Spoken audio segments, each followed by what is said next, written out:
Hola, esta vez hablaremos sobre el subjuntivo. Bien, lo primero que debemos recordar es ¿qué es un verbo? Un verbo es una palabra que en el contexto de una oración nos dice cuál es la acción que realiza el sujeto gramatical, cuál es la existencia del ente del que hablamos, qué pasión o qué padece o en qué estado se encuentra. Nos referimos a las acciones en oraciones como Juan corre por la calle. Existencia en oraciones como hay extraterrestres en el universo. Pasión en oraciones como Juan llora porque su novia lo dejó. Y estado cuando decimos cosas como el perro yace en el suelo.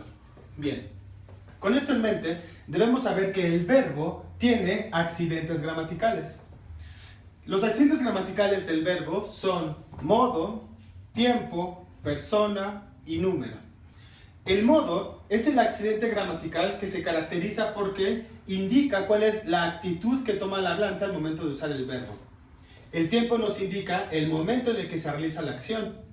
La persona nos indica de quién hablamos, mientras que el número hace referencia al número de entes a los cuales nos referimos. Bien, el accidente gramatical que en este caso nos interesa es el accidente de modo. Existen tres modos verbales: el indicativo, el subjuntivo y el imperativo. El indicativo es el modo verbal que se caracteriza porque afirmamos o negamos algo sobre el mundo. Es decir, hablamos sobre lo que es el caso, hablamos de lo real. El indicativo, es la forma en la que nos enseñaron a conjugar los verbos desde la primaria. El subjuntivo, que es el tema que nos interesa en esta sesión, se caracteriza porque nos sirve para expresar deseo, duda, hacer hipótesis, etc. Hablamos de lo que no es el caso, hablamos de lo irreal. El último accidente del verbo, del accidente de modo, es el imperativo. Lo conoces, es el que se caracteriza porque establecemos una orden, un mandato, un exhorto, etc. ¿De acuerdo? Entonces, en este caso vamos a hablar específicamente sobre el subjuntivo. Bien, seguramente has escuchado expresiones como el hubiera no existe, ¿cierto? La gente dice que el hubiera no existe porque cuando utiliza el hubiera se refiere a lo que no es el caso, se refiere a lo irreal. Le sirve el hubiera para expresar deseo, duda o hacer una hipótesis. Piensa en oraciones como: si le hubiera dicho que sí, ahorita sería mi novia. Si hubiera estudiado lo suficiente, ahorita estaría en la UNAM, etc. Esperemos que ese no sea el caso. Muy bien. Una forma sencilla de conjugar los verbos en el modo de subjuntivo es anteponer al verbo la expresión ojalá que. Piensa en la conjugación que podríamos hacer del verbo haber.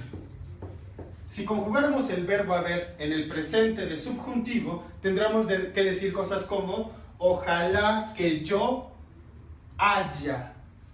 La expresión haya nos sirve para indicar deseo, duda o establecer alguna hipótesis. Ojalá que haya extraterrestres en el universo. Si seguimos con el esquema, en presente diríamos ojalá que yo haya, ojalá que tú, correcto, ojalá que tú hayas, etc. En el pasado se conjuga como ojalá que yo hubiera o hubiese. Segunda persona, ojalá que tú hubieras o hubieses, etc.